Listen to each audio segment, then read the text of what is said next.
Samsung tente-t-elle de faire disparaître Microsoft?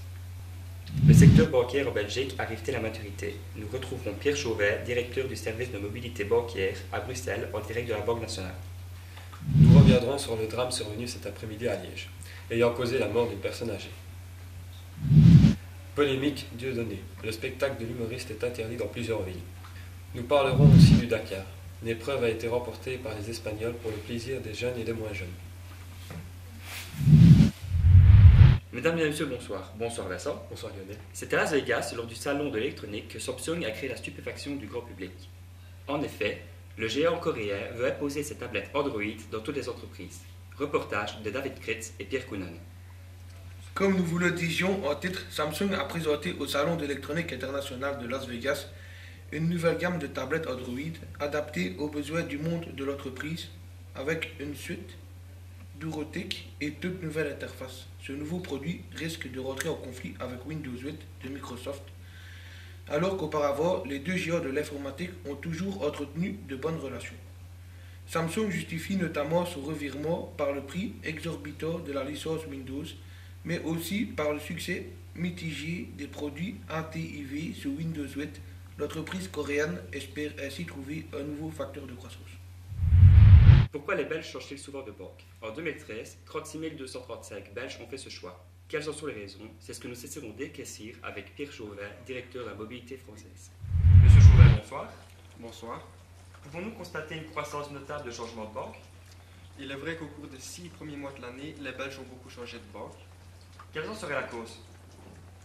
Il y a des déménagements qui sont à prendre en compte, mais également l'insatisfaction de certains clients. Et à l'heure actuelle? Il semblerait que la situation se régularise, les banques arrivent enfin à satisfaire leur clientèle. Et pour information, combien de temps prend un changement de banque? En moyenne, il faut 8 jours pour clôturer un compte, s'il n'y a aucune transaction en cours qui ralentit la procédure. Y a-t-il une réelle différence de taux d'intérêt entre les différentes banques belges? En Belgique, cette différence n'est que très peu exploitée et très souvent changée. Je vous remercie, monsieur Chauvet. Au revoir. C'est un drame qui s'est produit hier à Liège. Un immeuble abritant des personnes à difficultés psychosociales a pris feu. Reportage de David Legault. Les pompiers de Liège ont été appelés pour un incendie qui s'est déclaré à la Villa Blanche, située au quai de l'Odon à Liège. Une des pensionnaires âgée de 62 ans avait allumé une cigarette qui est tombée sur le matelas. La victime a succombé à une intoxication. 2 autres occupants ont été hospitalisés par prudence. La police est descendue sur place pour dresser le constat d'usage. Côté People, la polémique autour de Dieudonné ne cesse d'enfler. L'humoriste dont le spectacle a été interdit dans plusieurs villes contre-attaque sur le plan judiciaire. Reportage de José Mathieu et Frédéric Lambry. À travers plusieurs de ses sketchs, Dieudonné s'est fait remarquer en popularisant le geste de la quenelle. Un bras tendu vers le bas, l'autre à travers la poitrine. Ce geste est vu par certains comme un salut antisémite, par d'autres comme un simple bras d'honneur anti-système. En conséquence, le ministre de l'Intérieur a déclaré samedi vouloir interdire ces spectacles.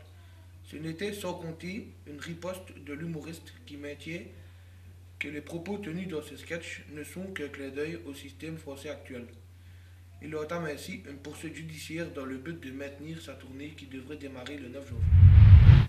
Côté sport, les Espagnols sont à la fête, suite à leur victoire à la 3e étape au rallye du Dakar. 3e étape déjà du Dakar 2014. Étape qui sera amputée de 130 km pour les motards en raison des fortes pluies de ces derniers jours. 301 km au programme, sans assistance pour les autos, et qui se termineront par la victoire de Nani Romain. Déchaîné tout au long de l'étape, il prend l'avantage au général au Al-Attiyah et Sainz. Grand perdant de l'étape, Stefan Peter Hansel perd une demi-heure et chute à la 5e place au général. Belle performance de Terra Nova aussi, qui devient second au classement provisoire.